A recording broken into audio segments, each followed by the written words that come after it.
কিন্তু তার অবস্থা হয়েছে, করে না কো ফুসফাস, মারে না কো ঢুসঢাস, সেই সাপ জ্যান্ত গোটা দুই আন্ত, মানে উনি সাপ হতে পারতেন, কিন্তু ইউনূস তাকে একেবারে নির্জীব একটা প্রাণী বানিয়ে ফেলে রেখেছে এবং তিনি পরিণত হয়েছেন এমন এক খেলার পুতুলে, না পারছেন দেশে আসতে, না কোনো পক্ষের সঙ্গে কোনো যোগাযোগ স্থাপন করতে। আর মির্জা ফখরুলের মতো নেতাদেরকে তো বিশ্বাস করতে পারছেনই না। এখন হঠাৎ বিএনপি নেতা নাম দিয়ে যদি মির্জা ফখরুলকে জাতীয় সরকারে নিয়ে ইউনূস কিংবা শহীদুল কেউ একজন আমেরিকার প্রেসক্রিপশনে আরো 10-15 বছরের জন্য একটা সরকার বানিয়ে ফেলে, তাহলে তারেক রহমানের উপায় কি হবে? ধারণা করি আমার মতোই আপনারাও অনেকে ব্যাপক কৌতুক এবং বিপুল বিস্ময় নিয়ে লক্ষ্য করছেন যে বিএনপির শীর্ষ নেতৃবৃন্দ আজ ইউনূসকে তো কাল শহীদুলকে মাথায় তুলে মহামানব বানানোর একটা প্রতিযোগিতায় নেমেছেন। এমনই এক দশা এই দলের, যে এই দলের শীর্ষ নেতাদের একজন মির্জা ফখরুল ইসলাম আলমগীর সারা বাংলাদেশের সব পত্রিকায় শিরোনাম হলেন আমার ধারণা কিছুটা কৌতুক এবং বিস্ময়ের সুরেই, যে যখন তিনি নিউ ইয়র্কে বলে বসলেন যে ডক্টর মোহাম্মদ ইউনূসের কথা শুনলে, মানে প্রধান উপদেষ্টার কথা শুনলে নাকি তার জিয়াউর রহমানের কথা মনে পড়ে, তিনি নাকি ইউনূসের মধ্যে শহীদ প্রেসিডেন্ট জিয়ার প্রতিচ্ছবি দেখতে পান। মানে হঠাৎ এই আবেগের কি উৎস তা আবার তিনি ব্যাখ্যা করেন না। তিনি তখন বলেন যে শহীদ প্রেসিডেন্ট জিয়াউর রহমান যেমন একটা মানে বাংলাদেশকে দেখতে চেয়েছিলেন, ডক্টর ইউনূসও তাই দেখতে চান। সে কারণে ইউনূসের কথা শুনলেই তার মনে পড়ে যায় যে শহীদ প্রেসিডেন্ট জিয়ার কথা। মানে আপনি ভাবুন যে মির্জা ফখরুল ইসলাম আলমগীরের ডক্টর ইউনূস যখন বলে বেড়ান তাকে আরো 50 বছর ক্ষমতায় থাকতে বলছে, তখন তার মনে হয় না যে তাহলে উনি নির্বাচন দেবেন কবে, আর নির্বাচন দিয়ে একটা নির্বাচিত সরকারের কাছে ক্ষমতাই বা দিয়ে যাবেন কবে, কেন এখনো ইউনূস বসে আছেন ক্ষমতার শীর্ষে যখন তিনি একটা অন্তর্বর্তীকালীন সরকারের প্রধান, যখন তার মূল দায়িত্ব হওয়ার কথা নির্বাচন। বরং মির্জা ফখরুলের একটা বিজনেস ক্লাস টিকেটে নিউ ইয়র্ক পর্যন্ত পৌঁছানোর পর থেকেই মনে হওয়া শুরু হয়ে গেল যে ইউনূস যেন তার নেতা প্রেসিডেন্ট জিয়াউর রহমান। এখন বিএনপির মুশকিলটা হয়েছে এই যে শহীদ প্রেসিডেন্ট জিয়াউর রহমান ঠিক যেই মানে বাংলাদেশকে দেখতে চেয়েছিলেন, ইউনূসও সেই মানে দেখতে চান, মির্জা ফখরুল ইসলাম আলমগীর নিজেই জানেন না সেই মানটা কি।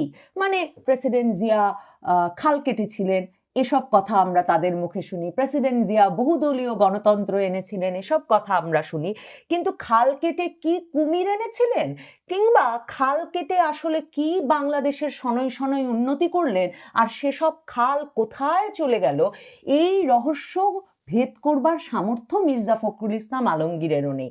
কাজেই মানে এই যে একটা মানে দেশকে উন্নত করতে প্রেসিডেন্ট জিয়ার স্বপ্ন পূরণ করছেন ইউনূস, তাহলে আর প্রেসিডেন্ট জিয়ার স্বপ্ন যদি ইউনূসই পূরণ করতে পারেন, ইউনূসকে সরিয়ে মির্জা ফখরুল বা তার নেতা তারেক রহমানের দলকে কেন ক্ষমতায় আনতে হবে, সে তো একটা প্রশ্ন। বিএনপি এমন এক দল যে সে না তার প্রতিষ্ঠাতা প্রেসিডেন্ট জিয়ার শাসনামলটাকে স্মরণ করাতে চায়, কারণ ওই যে বহুদলীয় গণতন্ত্রের কথা বলে কিন্তু স্বীকার করতে চায় না, এবং জামায়াতে ইসলামী নিজেও স্বীকার করতে চায় না যে জিয়ার আমলে এই জামায়াতে ইসলামী রাজনীতি করার অধিকার পেয়েছিল, স্বীকার করতে চায় না যে এখন যে জামায়াত শিবির বিরোধী রাজনীতি মির্জা ফখরুলদের প্রধান অস্ত্র হয়ে উঠেছে, সেই ছাত্র শিবিরও জিয়ার আমলেই রাজনীতি করার সুযোগ পেয়েছিল, বাংলাদেশে আবারও নতুন নামে প্রতিষ্ঠিত হয়েছিল। দেখেন জিয়াউর রহমান শহীদ, এখন এই জিয়াউর রহমান যে একজন সামরিক শাসক ছিলেন, সামরিক কুর মাধ্যমে ক্ষমতায় এসেছেন, এবং যে কবছর ক্ষমতায় ছিলেন কু পাল্টা কুতে 3000-এর বেশি সামরিক কর্মকর্তা তার সময়ে নিহত হয়ে গেছেন, এবং নিজে তিনি এরপর মারা গেছেন যখন 81 সালে চট্টগ্রাম সার্কিট হাউসে, সেই মৃত্যুও তার হয়েছে সেনা কর্মকর্তাদের হাতে সামরিক কুর ফলশ্রুতিতে। এই কোনো কথা মুখে উচ্চারণ করে ইতিহাস স্মরণ করাতে চায় না বিএনপি। এই একই সমস্যা তারেক রহমানেরও। দেখেন, তারেক রহমান এখন গিয়ে আশ্রয় নিয়েছেন শহীদুলের কোলে। তার কারণ হচ্ছে, তিনি শহীদুল আলম যখন জানেন, এরই মধ্যে তিনি মানে 24 ঘন্টার আগে বাংলাদেশের সংবাদ মাধ্যমও জেনে ফেলেছে যে শহীদুল আলম বলে গেছেন বটে যে তিনি গাজার উদ্দেশ্যে সুমুদ ফ্লোটিলার অংশ হিসেবে ত্রাণ দিতে গাজার উদ্দেশ্যে ইসরায়েলি অবরোধ লঙ্ঘন করে যেতে রওনা হয়েছেন সারা পৃথিবীব্যাপী মানবাধিকার কর্মীদের সঙ্গে। কিন্তু আসলে তিনি ওই সুমুদ ফ্লোটিলার অংশই না, তিনি আছেন অনেক অনেক পেছনে একটা মিডিয়া কর্মীদের জাহাজে, যারা আদৌ কোনোদিন গাজা উপকূলে যাবে কিনা, ইসরায়েলি অবরোধ চ্যালেঞ্জ করবে কিনা, তারই কোনো ঠিক ঠিকানা নেই। শহীদুল আলম মূলত একটা চমক সৃষ্টি করে ফেসবুকে নানা রকম স্ট্যাটাস দিয়ে নিজের নাম অর্জনের এবং নিজের প্রোফাইল বাড়ানোর চেষ্টায় মত্ত হয়েছেন, এই গাজা গামী জাহাজে উঠেছেন এই খবর বিক্রি করে। এমন বিষয়টা একদম যখন স্পষ্ট, তখন তারেক রহমান হঠাৎ বিবৃতি দিয়ে বসলেন যে শহীদুল আলম হচ্ছেন একদম বিবেকের গর্জন, এবং শহীদুল আলমের সাহসী পদক্ষেপের প্রশংসা করে তারেক রহমান বলে বসলেন বিএনপি সবসময় গাজাবাসী, ফিলিস্তিনের মানুষ আর শহীদুল আলমের পাশে আছে। মানে তারেক রহমানের আত্মা কেঁপে উঠেছে। উনি যখন দেখেছেন যে নিউ ইয়র্ক গিয়ে তারই দলের মির্জা ফখরুল ইসলাম আলমগীর তার বাপের ছায়া পাচ্ছেন কিনা ইউনূসের মধ্যে, আর চারদিকে যখন এই খবর জোরে সোরে আছে যে ইউনূস 50 বছর ক্ষমতায় থাকতে চান, এই স্বপ্ন পূরণে তিনি হয়তো একটা বিভিন্ন রাজনৈতিক দলের নেতৃবৃন্দের সমন্বয়ে, মানে তার অনুগত নেতৃবৃন্দের সমন্বয়ে একটা জাতীয় সরকার করে মানে এই ক্ষমতাকে আরো দীর্ঘায়িত করতে পারেন। মানে তারেক রহমান বসে আছেন কোন সুদূরে, সেখানে যখন তার বাপের সঙ্গে ইউনূসের তুলনা করে ফেলার সাহস করতে দেখেন মির্জা ফখরুলকে, তার আত্মা কেঁপে উঠেছে।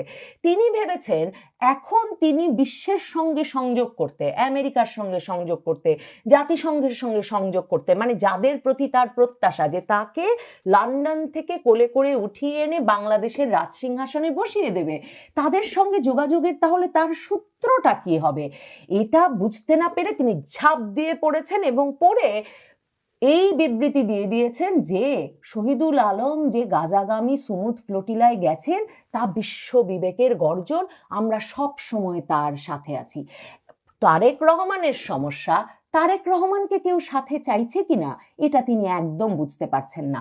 মানে ধরেন ওই যে ক্ষিপ্র শিকারী প্রাণী, মানে যারা শিকার করে, যারা দৌড়ে অংশ নেয়, এই প্রাণীদেরকে একটা চিকিৎসা পদ্ধতির মাধ্যমে কিন্তু একেবারে নির্জীব করে ফেলা যায়, মানে যার ফলে সে আর শিকারেও আগ্রহী হয় না, সে আর দৌড়ও দিতে পারে না। ডক্টর মোহাম্মদ ইউনূস তারেক রহমানের সাথে সাক্ষাৎ করে জুন মাসে লন্ডনে সেই বটিকা, সেই ওষুধ তারেক রহমানকে খাইয়ে দিয়ে এসেছেন। কাজেই তিনি এমন নির্জীব হয়ে পড়েছেন যে সত্যিকার অর্থে তিনি এই যে নির্বাচন দিতেই হবে, এই সরকার কি করছে, এই সরকার কেন তার মাকে মাইনাস করে দিয়েছে, মানে খালেদা জিয়া কোথায়। আমি যখন নবনীতা চৌধুরীর বয়ানে বলতাম যে খালেদা জিয়া মাইনাস হয়ে গেছেন কারণ কথা বললে প্লাস, রাজনৈতিক নেতা কথা বললে প্লাস, কথা না বলতে পারলে মাইনাস, আপনারা অনেকেই তখন খুব রেগে মেগে উঠেছেন এবং আমাকে বলেছেন যে খালেদা জিয়া মাইনাস হয়েছে এমন কথা বলার ধৃষ্টতা আমি কিভাবে করি। খালেদা জিয়া প্রসঙ্গে একটি বাক্য, খালেদা জিয়া সম্পর্কে দুটো কথা, কোনো খবর মাসের পর মাস কোথাও দেখতে পান, তাহলে খালেদা জিয়া থাকা না থাকা তাতে কি আসে যায়। এমনকি মির্জা ফখরুলের ইউনূসের কথা শুনলে খালেদা জিয়ার কথা মনে পড়ে না, তার মনে পড়ে প্রেসিডেন্ট জিয়ার কথা, কারণ খালেদা জিয়া জীবিত আছেন, তার কথা মনে পড়লে সেই জীবিত নেতার সঙ্গে ইউনূসের তুলনা করা হয়। এই বিষয়গুলো গুরুত্বের সঙ্গে বিবেচনা করা জরুরি। তারেক রহমান তাদের 2001 সালের জামায়াত বিএনপি জোট সরকারের আমলের কোনো কথা স্মরণ করাতে চান না, কারণ একদিকে যেমন দুটো ব্রিজ, 3টি মহাসড়কের নাম করে যে বলবেন যে এসব উন্নয়ন ঘটেছে তাদের সময়, বিদ্যুতের ক্ষেত্রে বা অন্য কোনো ক্ষেত্রে বিরাট একটা উন্নয়নের ফিরিস্তি তুলে ধরবেন, আওয়ামী লীগ যেমন বিরাট উন্নয়নের ফিরিস্তি তুলে ধরতে পারে, তার কোনো সুযোগ নেই। সেই বিএনপি জামায়াত জোট সরকারের আমলের কথা স্মরণ করালেই সকলের মনে পড়ে যাবে এই হচ্ছে সেই তারেক রহমান যিনি হাওয়া ভবন জ্বালাতেন। দেখেন, খালেদা জিয়ার ওই আমলের কথা বেশি স্মরণ করালেই এমনকি বিএনপির নেতাকর্মীদের মনে পড়ে যাবে যে কি ভয়াবহ অপারেশন ক্লিন হার্ট পরিচালনা করেছিলেন সেই সময় খালেদা জিয়া, সেনাবাহিনী, র্যাব, এই যৌথ বাহিনীকে ব্যবহার করে। তো সেসব কারণে না বিএনপি জিয়ার আমলের কথা বলে, না বিএনপি তাদের কোনো আমলের মানে 91-এর আমল কিংবা 2001-এর আমলের কোনো কথা বলে। বিএনপি চায় নীরবে নিভৃতে থেকে একে ওকে আব্বা ডেকে কোনোভাবে যদি ক্ষমতার কাছাকাছি পৌঁছে যাওয়া যায়। আর তারেক রহমানের মুশকিল হয়েছে, জুনে তবু ইউনূস গিয়ে তার সঙ্গে দেখা করেছেন, এরপর জুলাইয়ে গিয়ে আমেরিকার রাষ্ট্রদূত মানে ঢাকায় নিযুক্ত রাষ্ট্রদূত, মার্কিন রাষ্ট্রদূত নাকি লন্ডনে গিয়ে তারেক রহমানের সঙ্গে দেখা করেছিলেন। সেটা কিন্তু তারেক রহমানের উপদেষ্টার সূত্রেই বাংলাদেশের সংবাদ মাধ্যম এবং আমরা জানতে পেরেছিলাম। এখন কোনো দিক থেকে আর কোনো সংযোগ সৃষ্টি করা হচ্ছে না তারেক রহমানের সঙ্গে। তারেক রহমান কখনো বাসে উঠছেন, খালি বাসে উঠছেন এমন ফটো সেশন করে, কখনো বিড়ালকে আদর করছেন এমন ছবি ভাইরাল করে সংবাদে থাকতে চাচ্ছেন। কারণ তিনি জানেন তার মাকে যেভাবে একেবারে মেরে ফেলা হয়েছে জীবিত অবস্থাতেই কোনো সংবাদে না রেখে, এই পরিণতি হতে পারে তারও।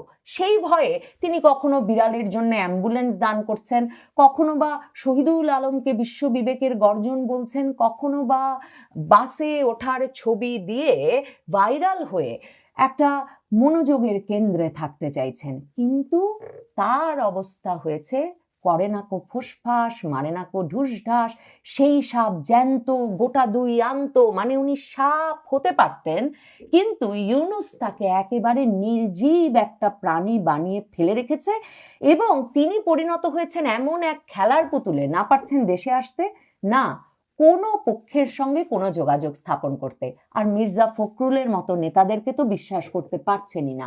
এখন হঠাৎ বিএনপি নেতা নাম দিয়ে যদি মির্জা ফখরুলকে জাতীয় সরকারে নিয়ে ইউনূস কিংবা শহীদুল কেউ একজন আমেরিকার প্রেসক্রিপশনে আরো 10-15 বছরের জন্য একটা সরকার বানিয়ে ফেলে, তাহলে তারেক রহমানের উপায় কি হবে?